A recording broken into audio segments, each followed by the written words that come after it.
Hello everyone, welcome back to my channel Study with Renuka. I hope you all are doing good.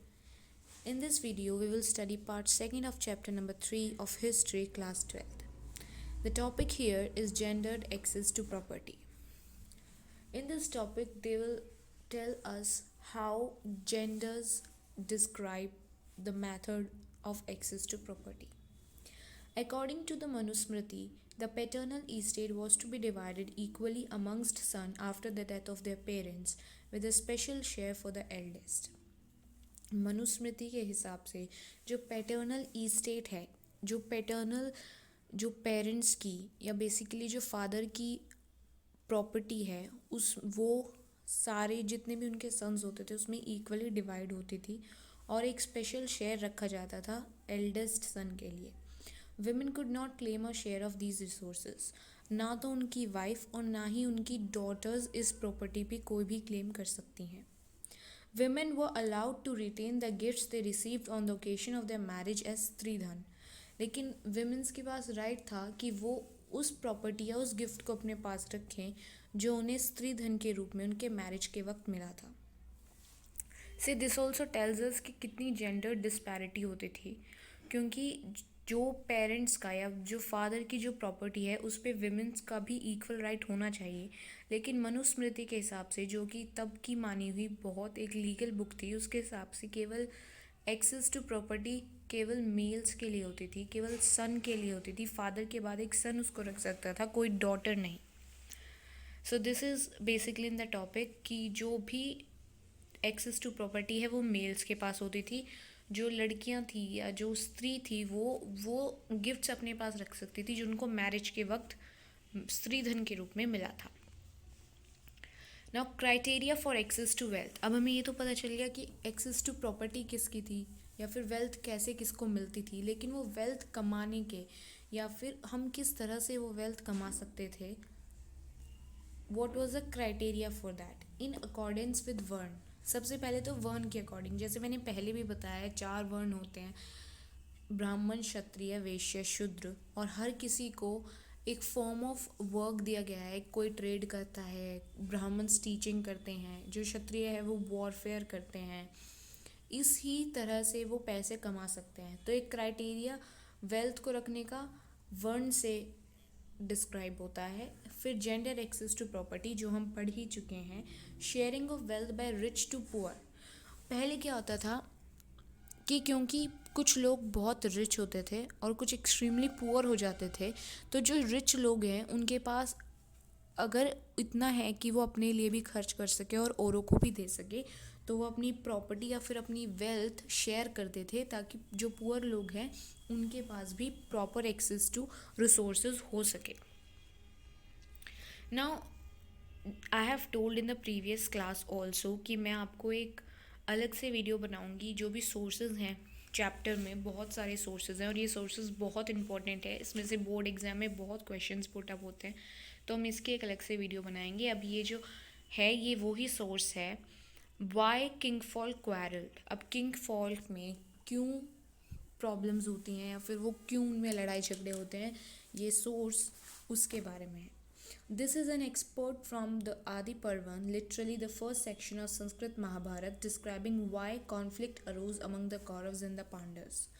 ये जो section है, ये जो source है, ये एक एक्सर्प्ट है जो आदि पर्वन से लिया गया है, जो कि संस्कृत महाभारत का फर्स्ट सेक्शन है.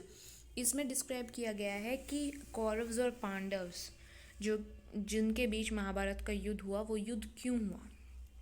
The Kauravas were the son of Dhritarashtra and the Pandavas were their cousins. Since Dhritarashtra was blind, his younger brother Pandu ascended the throne of Hastinapur. However, after the premature death of Pandu, Dhritarashtra became king as the royal princes were still very young. As the princes grew up together, the citizens of Hastinapur began to express their preference for the Pandavas, for they were more capable and virtuous than the Kauravas. This made Duryodhan, the eldest son of Kaurav, jealous. He approached his father and said, "You yourself did not receive the throne, although it fell to you because of your defect. If the Pandavas receive the patrimony from Pandu, his son will surely inherit it in return, and so will his son and his. We ourselves, with our sons, shall be excluded from the royal succession, and became the sight regret in the eyes of the world, lord of the earth. Now what this passage is talking basically, जो कौरव्स थे, जो कि धृतराष्ट्र के sons थे, there were 100 sons of Dhritarashtra, और पांडव्स थे वो उनके कजन्स थे, यानी पांडु महाराज जो कि धृतराष्ट्र के छोटे भाई थे, उनके बेटे थे पांडव्स. क्योंकि धृतराष्ट्र आंधे थे तो इस वजह से जो थ्रोन है वो उनके छोटे भाई पांडु को दिया गया. बट क्योंकि पांडु की बहुत ही प्री मेच्योर डेथ हो गई, उस वजह से वापस थ्रोन धृतराष्ट्र को दे दिया गया.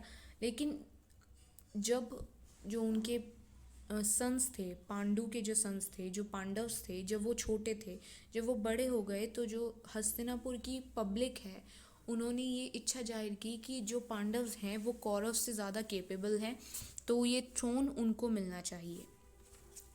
अब ये बात सुन के धृतराष्ट्र के जो सबसे बड़े बेटे थे दुर्योधन, वो गुस्सा हो गए और उन्होंने कहा कि आप अपने पापा से, वो कहते हैं कि आपको ये थ्रोन नहीं मिला जबकि आप इसके हकदार थे बिकॉज ऑफ योर डिफेक्ट, क्योंकि आप ब्लाइंड थे. अब अगर आप ये थ्रोन पांडव्स को दे देते हैं तो फिर ये थ्रोन उनके बेटे को मिलेगा और फिर उनको को हमारी फैमिली या फिर हमारा जो लीनेज है वो ख़त्म हो जाएगा. Passages such as these may not have been literally true, but they give us an idea about what those who wrote the text thought. Sometimes, as in this case, they contain conflicting ideas. They are saying that this passage may not be true, but these are the thoughts that were running at that time. तो ये दिखाता है कि king Fock में, यानी जो महाभारत का युद्ध है उसमें क्वारल्ड, यानी उसमें कॉन्फ्लिक्ट्स क्यों हुए, क्योंकि दुर्योधन को लगता था कि जो थ्रोन है इट बिलोंग्स टू हिम, क्योंकि उस थ्रोन पे उनके पिता बैठे हुए थे. लेकिन वो रियलिटी में थ्रोन पांडव्स को मिलना चाहिए था, क्योंकि पहले जो किंग थे पांडु वो उन्हीं के बेटे थे. So this was a basic conflict जिसकी वजह से महाभारत का युद्ध हुआ. Names of Satavahana king from inscriptions. Now ऐसा कहा गया है कि जो सन है उनका जो सरनेम है वो अपने फादर के सरनेम से डिराइव होता है, लेकिन सतवाना एक ऐसी डायनेस्टी है जिनके किंग्स का नाम उनकी मदर के नाम से डिराइव होता है. These are the names of several generations of Satvahana rulers recovered from inscription. Not the uniform title Raja, also not the following word which ends with the term Putra, a Prakrit word meaning son. The term Gautami Put means son of Gautami. Names like Gautami and Vashishti are feminine forms of Gautam and Vashishta, Vedic seeds after whom goats were named. So ये कह रहे हैं कि जो Satavahana rulers हैं उनके जो नाम है, उनके नाम के आगे राजा लगाया जाता था और उनके नाम के पीछे पुत्र लगाया जाता था. पुत्र एक प्राकृत टर्म है जिसका मतलब होता है सन. तो Gautami put means son of Gautami. Here Gautami and Vashishtha are feminine forms of Gautam and Vashishtha. Gautam और वशिष्ठ जो सरनेम है उनके फेमिनाइन फॉर्म्स लगाए जाते थे. इसलिए कहते हैं कि जो सतवाना किंग्स हैं उनका नाम उनकी मदर के सरनेम से या फिर एक फेमिनाइन फॉर्म से डिराइव किया गया है. राजा गौतमी पुत्र श्री सातकानी, राजा वशिष्ठी पुत्र Shri पुल्यामी. So these are the names which are derived from the feminine version of their surname. तो ऐसा ज़रूरी नहीं है कि हर किंग उस समय केवल अपने फादर के सरनेम से जाना जाता था, क्योंकि जो सतवाना किंग है बहुत ही एविडेंट है इस सोर्स से, इस इंस्क्रिप्शन से, कि जितने भी सतवाना किंग हैं वो सब एक फेमिनाइन सरनेम से डिराइव किए गए हैं. A divine order. I am sorry ये थोड़ा ब्लर है image, but I think it's readable. A divine order. To justify their claims, Brahmins often cited a verse from a hymn in the Rig Veda known as the Purush Sukta, describing the sacrifice of Purush, the primeval man. All the elements of the universe, including the four social categories, were supposed to have emanated from his body. The Brahmins was his mouth, of his arms were made the Kshatriyas, his thighs became the Vaishya, of his feet Shudra was born.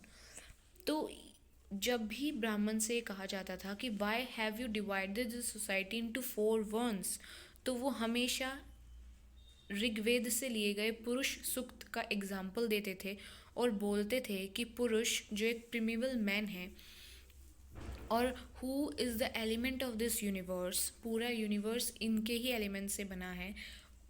उन्होंने justify किया है कि जो Brahmins हैं वो उनके mouth से निकले हैं, जो उनकी आर्म्स हैं वो क्षत्रिय हैं, जो उनकी थाइज हैं वो वैश्य है और उनकी फीट से बोर्न हुए हैं शूद्र, और इसीलिए इन वर्ण को इस ऑर्डर में डिवाइड किया गया है। ये बेसिक जस्टिफिकेशन है जो ब्राह्मण्स देते हैं, उस समय देते थे उन लोगों को जो भी उनसे सवाल करते थे कि इस सोसाइटी को आपने 4 वर्णों में विभाजित कैसे किया है। तो इसलिए क्या है, क्योंकि पुरुष सूक्त जो कि पुरुष जो एक प्रिमिबल मैन थे, जो बोला जाता था कि पूरी यूनिवर्स इनसे बना है और ये यूनिवर्स फॉर्म करते थे, ये कहा जाता है कि ब्राह्मण क्योंकि सबसे ऊपर जो कि माउथ से बने गए थे, इसलिए उन्हें सबसे फर्स्ट ऑर्डर में रखा गया है। फिर क्षत्रिय जो कि उनकी आर्म्स, उनकी स्ट्रेंथ थी, उनको सेकंड नंबर पे रखा गया है। और वैश्य जो कि उनकी थाइज है, जो कि उनका सपोर्ट सिस्टम है, उनको थर्ड नंबर पे रखा गया है। और उनकी फीट जो कि सबसे बॉटम में है, उन्हें शूद्र बनाया गया है। Proper social roles. Here is a story from the Adi Parvan of the Mahabharat. मैंने पहले ही बताया आदि पर्वन पहला सेक्शन है संस्कृत महाभारत का। यहाँ पे एक स्टोरी दी गई है। Once Drona, a Brahmin who taught archery to the Kuru princes, was approached by Ekalavya, a forest dwelling Nishad, a hunting community.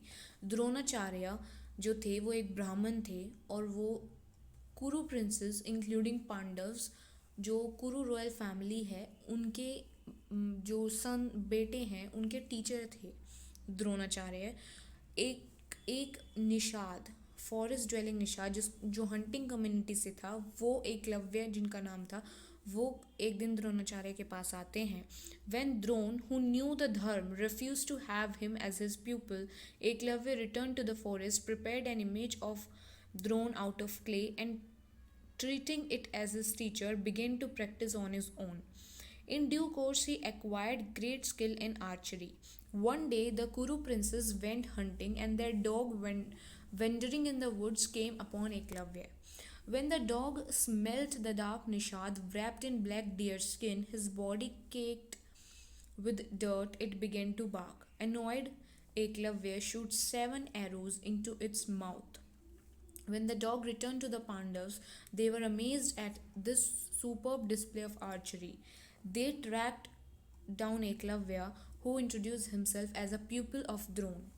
तो ये था कि जब एकलव्य द्रोणाचार्य के पास आते हैं और द्रोणाचार्य जिन्हें अपना धर्म पता है कि वो सिर्फ ब्राह्मण के बच्चों को या फिर सिर्फ जो रॉयल फैमिली है उनके बच्चों को ही पढ़ा सकते हैं, उन्होंने मना कर दिया कि मैं आपको अपना स्टूडेंट नहीं बना सकता। तब वापस एकलव्य फॉरेस्ट में जाते हैं और द्रोणाचार्य की एक इमेज बनाते हैं क्ले से और उस इमेज को अपना टीचर मानते हुए प्रैक्टिस करते हैं। एक दिन जब जो रॉयल फैमिली, कुरु फैमिली के जो प्रिंसेस है, वो जंगल में घूम रहे थे, तब एक डॉग ने एकलव्य को, जो कि बहुत ही रैग्ड ड्रेस में थे, उसको देख के बाक करना शुरू कर दिया। एकलव्य उस चीज़ से बहुत इरिटेट हो गए और एकलव्य ने बिल्कुल सही निशाने में जो डॉग का माउथ है उसको बिल्कुल 7 एरोज से स्टॉप कर दिया। और वो एरोज इतने स्पेसिफिकली डिफाइंड थे कि जब वो डॉग वापस पांडव्स के पास गया तो वो देख के बहुत हैरान हो गए कि ये कौन है जिसने इतना परफेक्ट डिस्प्ले किया है आर्चरी का। तो दे ट्रैक डाउन एकलव्य, उन्होंने एकलव्य को ढूंढा और एकलव्य ने उन्हें बताया कि वो द्रोणाचार्य का स्टूडेंट है। Drone had once told his favorite student Arjun that he would be unrivaled amongst his pupil. Arjun now reminded Drone about this. Drone approached Eklavya, who immediately acknowledged and honored him as his teacher. When Drone demanded his right thumb as his fee, Eklavya unhesitatingly cut it off and offered it.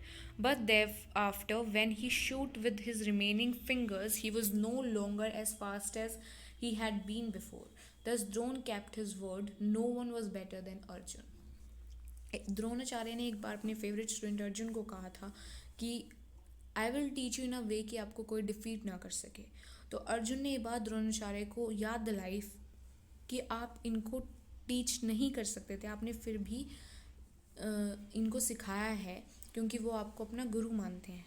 Dronacharya ने एकलव्य से कहा कि जब मैं आपका teacher हूँ तो आप मुझे गुरु दक्षिणा दीजिए। एकलव्य ने अपने राइट हैंड का थंब काट के द्रोणाचार्य की फीट में रख दिया और बोला कि ये आपकी फीस है, आप इसको रख लीजिए।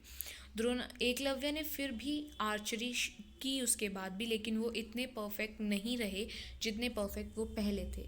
तो द्रोणाचार्य ने अपने वर्ड्स रखे कि no one was better than Arjun, कि कोई भी अर्जुन से बेटर नहीं है, क्योंकि एक एकलव्य ही थे जो अर्जुन से बेटर थे और उनका राइट थंब लेने के बाद अब वो भी अर्जुन से बेटर नहीं रहे थे।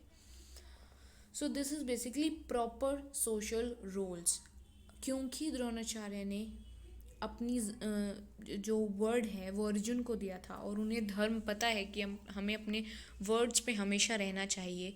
उन्होंने उस धर्म को बचाने के लिए एकलव्य से, जो कि एक्चुअली उनसे जिसने सीखा भी नहीं था, सिर्फ उनके क्ले के स्टैचू से सीखा था, उसको टीचर मान के सीखा था, उन्होंने फिर भी उसका राइट थंब उससे ले लिया ताकि कोई भी अर्जुन से बेटर आर्चरी ना कर पाए। द्रौपदीज क्वेश्चन।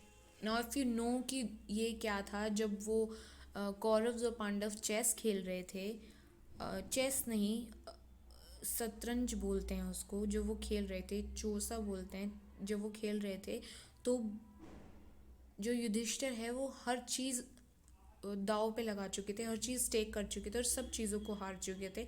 लास्ट में उन्होंने अपनी पत्नी द्रौपदी को स्टेक किया। तो यहाँ पे द्रौपदी एक क्वेश्चन पूछती है युधिष्ठिर से। Draupadi is supposed to have asked Yudhishthir whether he had lost himself before staking her. Two contrary opinions were expressed in response to this question. One, that even if Yudhishthir had lost himself earlier, his wife remained under his control so he could stake her. Two, that an unfree man, as Yudhishthir was when he had lost himself, could not stake another person. The matter remained unresolved. Ultimately, Dhritarashtra resorted to the Pandavas and Draupadi their personal freedom. ना यहाँ पे दो questions पूछे गए हैं। एक तो कि क्या युधिष्ठिर अपने आप को खोने के बाद किसी और को स्टेक कर सकते थे। तो फर्स्ट ओपिनियन था कि युधिष्ठिर, क्योंकि Draupadi was a property, they are telling her a property of Yudhishthir, क्योंकि युधिष्ठिर के कंट्रोल में द्रौपदी थी तो वो उनको स्टेक कर सकते थे। सेकंड ओपिनियन यहाँ पे आता है कि जो खुद ही एक अनफ्री मैन है, जो कि खुद को हार चुके हैं, अपना सब कुछ हार चुके हैं, वो किसी और को दाव पे कैसे लगा सकते हैं। ये मैटर रिजॉल्व नहीं है, अब तक भी ये मैटर रिजॉल्व नहीं है, किसी को नहीं पता क्या सही था क्या गलत। लेकिन धृतराष्ट्र ने सब रिसॉर्ट करते हुए कहा कि कुछ नहीं गया पांडव्स के पास से, उसने कहा कि ये खेल ख़त्म करो और द्रौपदी को अपनी पर्सनल फ्रीडम दे दी। नो यहाँ पे एक क्वेश्चन है, do you think that this episode suggest that wifes could be treated as the property of their husbands. ना अब ये पैराग्राफ तो स्पेसिफिकली बता रहा है कि देयर वर ओपिनियन की Yudhishthir has a property as Draupadi in his life, कि द्रौपदी उनकी प्रॉपर्टी है। लेकिन यहाँ पे क्वेश्चन है कि do we think that wifes can be property of their husbands. So you need to get the answer of this question. Find and you can comment down below if you get the answer or what you think about it. How could men and women acquire wealth? Now Manusmriti में हमने ये भी देखा कि access to property कैसे थी, कैसे किस क्राइटेरिया के बेसिस पे वो एक्सेस मिलता था। अब यहाँ पे हम पढ़ेंगे how could man and women acquire wealth. अब मैन का तो पता है वो कमा के कुछ भी इन्वेस्ट करके वेल्थ ले सकते थे, लेकिन जो विमेन थी उनके लिए कैसे, व्हाट वर द मेथड जिसके थ्रू वो वेल्थ एक्वायर कर सकते थे। For man the Manusmriti declares there are 7 means of acquiring wealth: inheritance, finding, purchase, conquest, investment, work, acceptance of gifts from good people. तो मनुस्मृति के हिसाब से मैन के पास 7 मीन्स थे। इनहेरिटेंस, जो कि मैंने बताया, जो फादर की प्रॉपर्टी सन को मिल जाती है। फाइंडिंग्स, अगर वो कहीं से खोज लें, किसी से ख़रीद लें। कंक्वेस्ट, किसी राज्य पे कब्ज़ा कर लें। इन्वेस्ट कर दे, कहीं कुछ काम करके कमा लें। जो गिफ्ट्स उनको मिले हैं वो गिफ्ट्स वो अपनी पर्सनल प्रॉपर्टी में रख सकते थे। For women there were 6 means of acquiring wealth, womens के लिए 6। What was given in front of the fire और द ब्राइडल प्रोसेशन, जो फायर के सामने यानी अग्नि के सामने जो स्त्री धन के रूप में उनको मिला है, जो ब्राइडल प्रोसेशन यानी जो ब्राइड्स को देते हैं मुंह दिखाई के वक्त, और as a token of affection कोई प्यार से दे रहा है। What she got from her brother mother और फादर, जो उनकी फैमिली उनको दे। She could also acquire wealth through and subsequent gift and whatever her affectionate husband might give her. Basically जो विमेन है वो कहीं से कमा नहीं सकती, they can just acquire wealth by means of gift, कि अगर कोई उन्हें गिफ्ट दे दे तो सिर्फ वो उस गिफ्ट के रूप में उन्हें एक्सेप्ट कर सकती हैं। Draupadi's marriage. Drupad, the king of Panchal, organized a competition where the challenge was to sting a bow and hit a target. The winner would be chosen to marry his daughter Draupadi. Arjun was victorious and was garnered by Draupadi. The Pandavas returned with her to their mother Kunti, who, even before she saw them, asked them to share whatever they have got. She realized her mistake when she saw Draupadi, but her command could not be violated. After much deliberation, Yudhishthir decided that Draupadi would be their common wife. When Draupad was told about this, he protested. However, the Shirveshya arrived and told him that the Pandavas were in reality incarnation of Indra, whose wife had been reborn as Draupadi, and they were thus destined for each other. Vyas added that in another instance, a young woman had prayed to Shiva for a husband, and in her enthusiasm had prayed 5 times instead of once. This woman was now reborn as Draupadi, and Shiv had fulfilled her prayers. Convinced by these stories, Drupad consented to the marriage. Now, Draupadi के marriage का ये एक scene है। द्रुपद जो कि पंचाल देश के राजा थे, उनकी बेटी थी द्रौपदी। उन्होंने एक कंपटीशन रखा, एक बो से आपको एक टारगेट हिट करना था, जो कि अर्जुन ने जीता, क्योंकि obviously Arjun was one of the finest Archer at that time. तो उसने वो जीता और वो अपनी मदर कुंती के पास गए। जब कुंती ने वो वहाँ पे गए तो कुंती ने बिना उन्हें देखे बोला कि आप जो भी कुछ लाए हैं पांचों के पांचों आपस में बांट लो। वह जब उसने द्रौपदी को मुड़ के देखा, सो शी रियलाइज कि उनसे मिस्टेक हुई है, लेकिन क्योंकि वो उनकी मदर है तो उनके वर्ड्स को, उनकी कमांड को वो वायलेट नहीं कर सकते थे। तो युधिष्ठिर ने बोला कि द्रौपदी कॉमन वाइफ रहेगी पांचों भाइयों के बीच में। जब द्रौपद जो कि द्रौपदी के पिता थे उनके पास ये बात गई तो उन्होंने प्रोटेस्ट किया और कहा कि मैं ये नहीं मानता। लेकिन एक शीर यानी एक व्यास जो वेद व्यास हैं वो उनके पास गए, उन्होंने उनको समझाया कि पांडव्स इनकारनेशन है इंद्र के, और Draupadi was reborn as the wife of Indra. और क्योंकि द्रौपदी ने इंद्र से मांगा था ये वरदान कि उनको 5 गुणों वाले पति चाहिए, इसलिए उनको 5 गुण जो उन्होंने मांगे थे वो एक ही इंसान में देना संभव नहीं था, इसलिए उन्होंने उनकी 5 जो मैन हैं उनसे शादी करवा दी, जिसमें हर वो पांचों क्वालिटी उन 5 आदमियों में थी। वो एक और इंस्टेंस समझाते हैं कि जब एक औरत शिव से प्रे कर रही थी अपने हस्बैंड को पाने के लिए, उन्होंने 5 बार प्रेयर की और इसलिए उनको 5 पति मिले। जब ये डिस्कशन हुआ और जब व्यास ने द्रौपद को समझाया इन स्टोरी के बारे में, तब द्रौपद थोड़ा कन्विंस हो गए और उन्होंने इस शादी के लिए अपनी मंजूरी दे दी। So this was episode of Draupadi's marriage.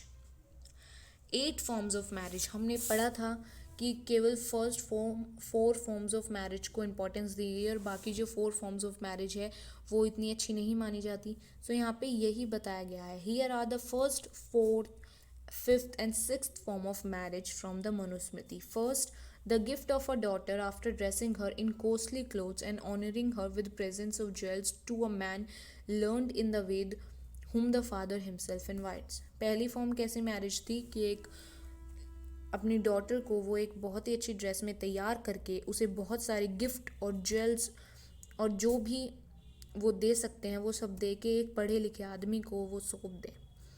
जो उन्होंने खुद से इनवाइट किया हो जिस आदमी को. This was first form of marriage. Fourth form of marriage was the gift of a daughter by the father after he has addressed the couple with the text, may both of you perform your duties together, and has shown honor to the bridegroom. जब एक पिता अपनी बेटी को gift के रूप में दे दे और दोनों को आशीर्वाद दे. Fifth and sixth form, which were not considered good, when the bridegroom receives a maiden after having given as much as he can afford to the king's man and to the bride herself according to his own will. Fifth form of marriage थी जब एक father अपनी बेटी को and to the person whom she is getting married उनको इतनी equal distribute कर दे wealth को जितनी कैपेसिटी से वो दे दे. Sixth, the voluntary union of a maiden and a lover which springs from desire. Fifth, the sixth form of marriage is the love marriage, which and the here the fifth and sixth form of marriage was not considered good. और जो first और fourth है वो तो basic जो marriage होती है Brahmins में जो मैरिज होती है वो है. हस्तिनापुर. अब यहाँ पे हस्तिनापुर दिखाया गया है. Well excavated at Hastinapur. Wall excavated at Hastinapur. ये एक दीवार है जो हस्तिनापुर में खोजी गई है. This is how the city is described in the Adi Parvan of Mahabharata. The city bursting like the ocean, packed with hundreds of mansions, displayed with its gateways, arches, and turrets like massing clouds, the splendor of great Indra city. So, Hastinapur was basically called the city of Indra.